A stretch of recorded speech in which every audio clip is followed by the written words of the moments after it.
Hello, good day. Pinagpalang araw mga kasiret. Update lang tayo sa Sangkintin project.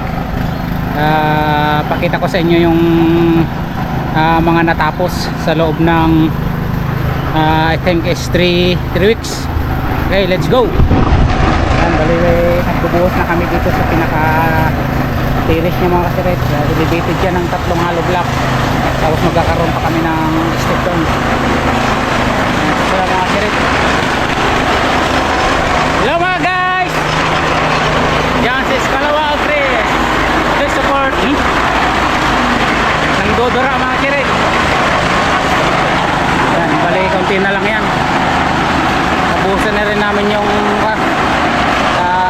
garahe. Escalawa Altres, please support FDP. Bali ko konti na rin yung aming aggregates dito kasi patapos na kami sa buhos.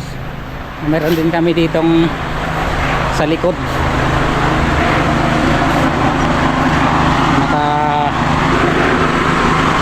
Kasi magandang tambayan dito, malilim siya paghapon, umaga. Parang maghapon dito yung lilim.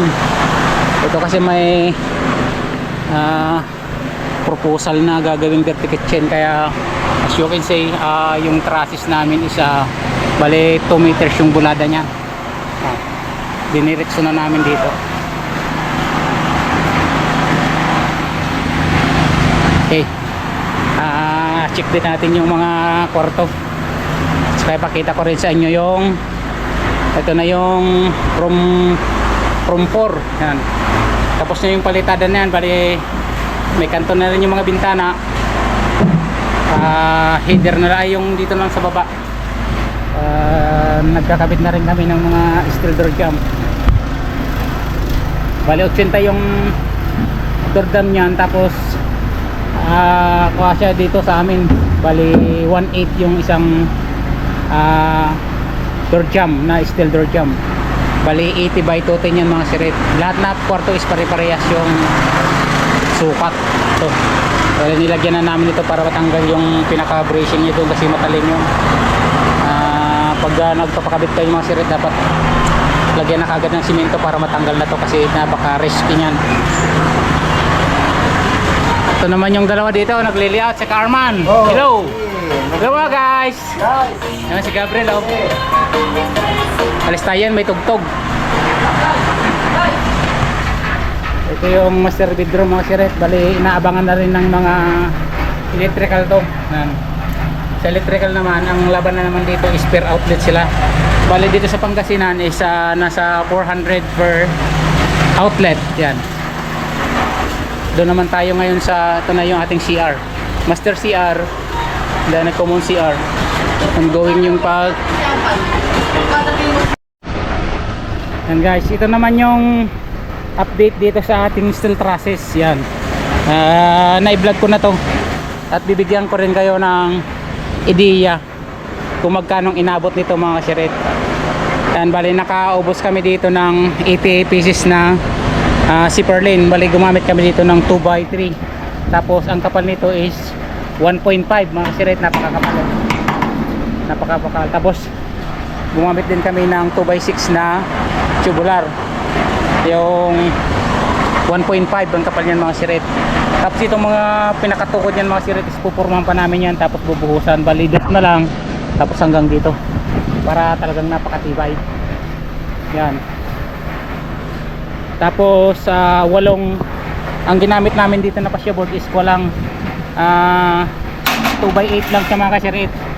Kasi sa ilalim namin nilagay yan. Kaya ang purpose niya nasa ilalim kasi ang kakapit lang naman dyan is yung pinaka-flashing niya. Tapos yung ibabaw ng end flashing is dito na siya kakapit sa ibabaw ng parlina. Kaya ganyan yung design yan. Doon sa ibang mga naglalagay is nakapatong yung purlins dito sa ibabaw nito mga siret, which is na sayang yung bibili pa tayo ng 2x10 is mahal din yun. Nakakatipid tayo dito kasi more than 400 plus lang yung isang piraso niyan compare doon sa 700. Yun, laking tipid.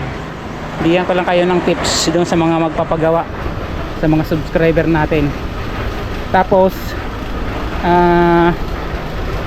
napakalaking tipid pag ganito yung bubong natin, solar type. Yan. Streamline to mga sir, kasi box type yung gagawin natin dun sa harap.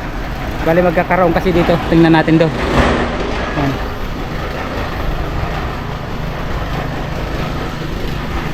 Tapos ang ilalagay namin na year dito mga sir, ito is ko lang yung 0.5 na rib type. Bali ang supplier namin dito is Color Steel, si Sir Norman Tasani. Shout out sir. Yan. All in all is ang inabot ng trusses nito mga kasiret, more or less 230,000 mga kasiret inabot ng trusses niyan, labor and materials. Then yung labor kasi pakyaw yung pag-install ng trusses mga kasiret sa is 30,000. Tapos 30,000 din yung pag-install ng yero. Yan. Tapos yung yero natin 20,000 kasama na yung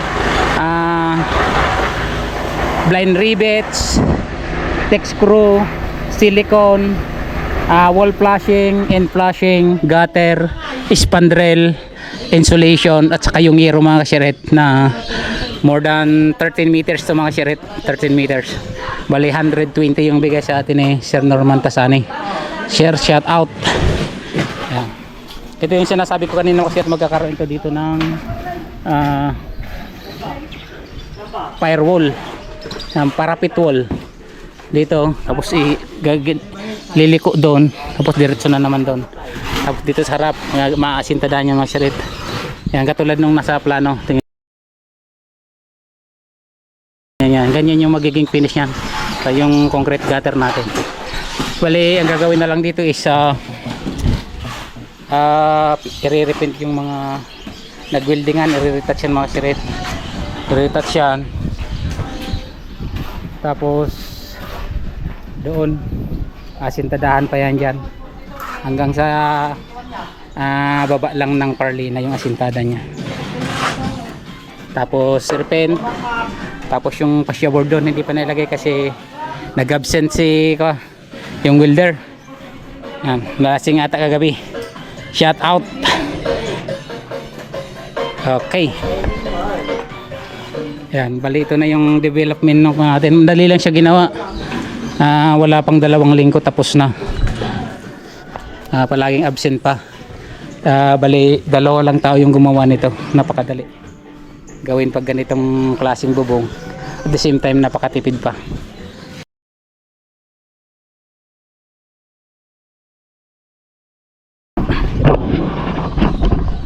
Ganda.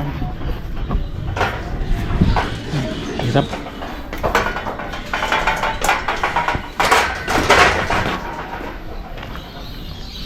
Yun, bali tapos na sila ditong nagbuhos. So, pagod na pagod. Nakaligo na si Scalawag Reyes ng pawis. Oh no! Tapos na sila master dito. Nirorodila lang binubuli na lang ni paring Billy. Papapangit! Papapangit! Sobra naman nata. Ha? Sabi dyan. Basta nagaganyan yan sa video. Yan si Boy Timing. Bali ito yung water source namin dito. Galing doon sa Maganda yan! Maganyan! pumunta ka na dyan tapos swimming ka na. Magandang pagliguan. Yan. Wala, pinapaandar lang namin yung motor doon, yung water pump. Okay. No, okay na. Stop. No, okay na. Stop.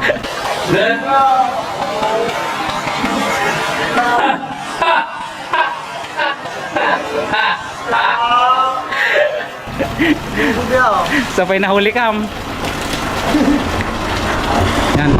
Bali hanggang dyan lang mga kasyaret yung ating vlog ngayong Friday. Yan, maraming salamat sa panonood. God bless you all. Babayo!